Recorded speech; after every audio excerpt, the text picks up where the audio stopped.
ಬೆಂಗಳೂರಿನಲ್ಲಿ ಕಿಲ್ಲರ್ ಕೊರೋನಾಗೆ ಓರ್ವ ಬಲಿ. ರಾಜ್ಯದಲ್ಲಿ 108 ಕೇಸ್, ಬೆಂಗಳೂರಿನಲ್ಲೇ 92 ಕೇಸ್. ಬೆಂಗಳೂರು ಗ್ರಾಮಾಂತರ 3, ಬಳ್ಳಾರಿ 3, ಬೆಳಗಾವಿ 2, ಕೊಪ್ಪಳ 4, ಮೈಸೂರು 3, ವಿಜಯನಗರದಲ್ಲಿ 1 ಕೇಸ್.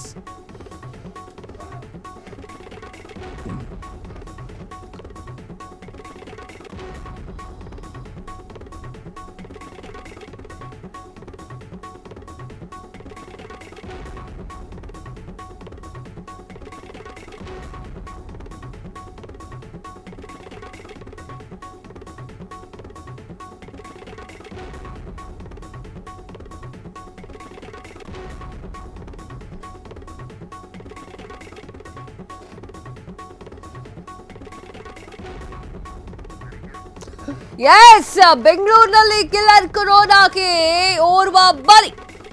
ರಾಜ್ಯದಲ್ಲಿ 108 ಕೇಸ್, ಬೆಂಗಳೂರಿನಲ್ಲೇ 92 ಕೇಸ್. ಬೆಂಗಳೂರು ಗ್ರಾಮಾಂತರ 3, ಬಳ್ಳಾರಿ 3, ಬೆಳಗಾವಿ 2, ಕೊಪ್ಪಳ 4, ಮೈಸೂರು 3, ವಿಜಯನಗರದಲ್ಲಿ 1 ಕೇಸ್ ಪತ್ತೆಯಾಗಿದೆ. ರಾಜ್ಯ ಆರೋಗ್ಯ ಇಲಾಖೆಯಿಂದ ಕೋವಿಡ್ ಕಟ್ಟೆಚ್ಚರಿಕೆಯನ್ನ ಕೂಡ ನೀಡಲಾಗ್ತಾ ಇದೆ. ಜನಸಂದಣಿ ಪ್ರದೇಶದಲ್ಲಿ ಮಾಸ್ಕ್ ಅನ್ನ ಧರಿಸುವಂತೆ ಸೂಚನೆಯನ್ನ ಕೂಡ ನೀಡಲಾಗ್ತಾ ಇದೆ. ಎಸ್, ಕಿಲ್ಲರ್ ಕೊರೋನಾ ಎಂಟ್ರಿ ಆಯಿತು. ಈಗ ಆಲ್ರೆಡಿ ರಾಜ್ಯದಲ್ಲಿ 108 ಕೇಸ್ಗಳು ಬಂದಿದೆ. ಬೆಂಗಳೂರಿನಲ್ಲಿ 92 ಕೇಸ್ ಬಂದಿದೆ.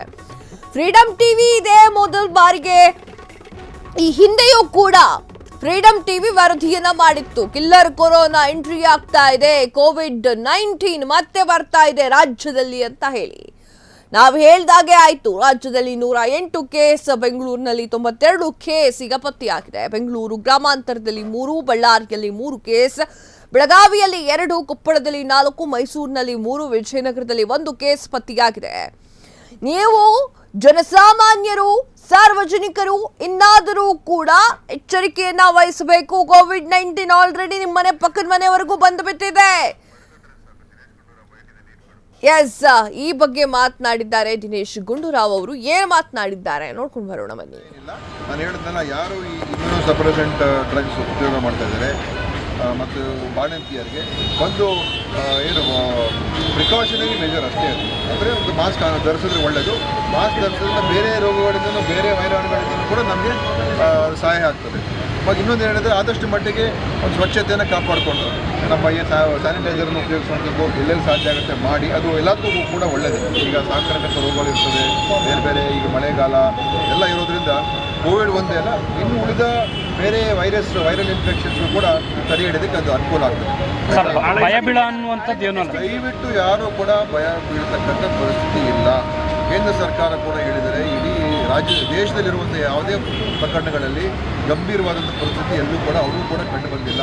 ಆದ್ದರಿಂದ ನಾವು ಅದನ್ನು ಮಾನಿಟರ್ ಮಾಡ್ತಾ ಇರಿ ಮತ್ತು ಎಲ್ಲರೂ ತಮ್ಮ ಜೀವನ ನಡೆಸೋದ್ರಲ್ಲಿ ಸಹಜ ಜೀವನದ ವಿಷಯದ ಬಗ್ಗೆ ದಯವಿಟ್ಟು ಯಾರೂ ಕೂಡ ಆತಂಕಪಟ್ಟು ನಾನಲ್ಲಿ ಊರಿಗೆ ಹೋಗೋದಿಲ್ಲ, ಊರು ಬಿಟ್ಟು ಹೋಗೋದಿಲ್ಲ, ಓಡಾಡೋದೆಲ್ಲ ಮಾಡೋಕ್ಕೆ ಹೋಗಬೇಡಿ. ನಿಮ್ಮ ಜೀವನ ನಡೆಸ್ಕೊಂಡು ಹೋಗಿ. ಮಾಧ್ಯಮದವರು ಕೂಡ ಅದೇ ನನ್ನ ವಿನಂತಿ.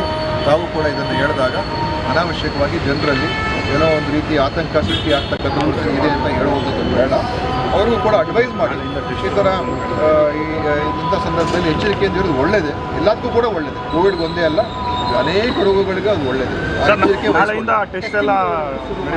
ಸ್ವಲ್ಪ ಮಟ್ಟಿಗೆ ನಾವೀಗ ಟೆಸ್ಟಿಂಗ್ ಕಿಟ್ಸು ಎಲ್ಲ ತೊಗೊಂಡಿದ್ದೀವಿ.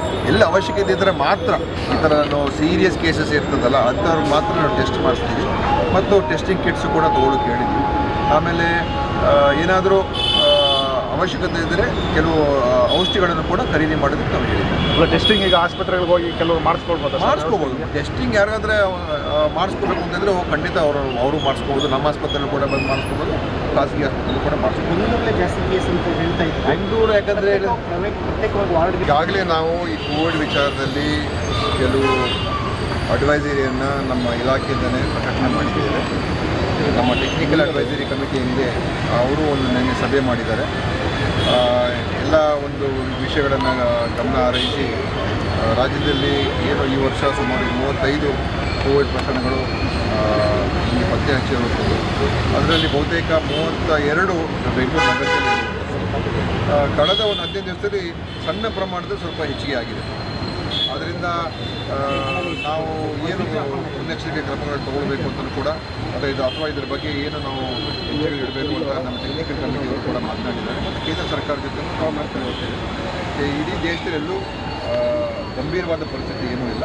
ಇಡೀ ದೇಶದಲ್ಲೇ ಸುಮಾರು 257-258 ಕೇಸಸ್ ದಾಖಲಾಗಿದೆ. ನಮ್ಮ ದೇಶದಲ್ಲಿ ಕೇಂದ್ರ ಸರ್ಕಾರ ಹೇಳಿರೋ ಪ್ರಕಾರ ನಮ್ಮ ರಾಜ್ಯದಲ್ಲಿ 35 ಇದೆ. ಆದ್ದರಿಂದ ನಾವು ಇದನ್ನು ಖಂಡಿತವಾಗಿಯೂ ಯಾರೂ ಭಯಪಡಬೇಕಾಗಿಲ್ಲ.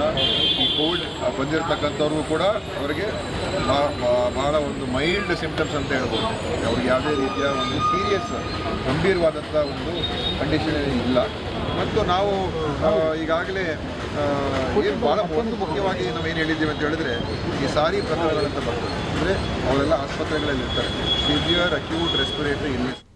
ಕ್ಷಣ ಕ್ಷಣದ ಸುದ್ದಿಗಳಿಗಾಗಿ ಫ್ರೀಡಂ ಟಿವಿ ಸಬ್ಸ್ಕ್ರೈಬ್ ಮಾಡಿ, ಲೈಕ್ ಮಾಡಿ ಹಾಗೂ ಫಾಲೋ ಮಾಡಿ. ಹೊಸ ಸುದ್ದಿಗಳ ನೋಟಿಫಿಕೇಶನ್ಗಾಗಿ ಬೆಲ್ ಐಕಾನ್ ಮೇಲೆ ಕ್ಲಿಕ್ ಮಾಡಿ.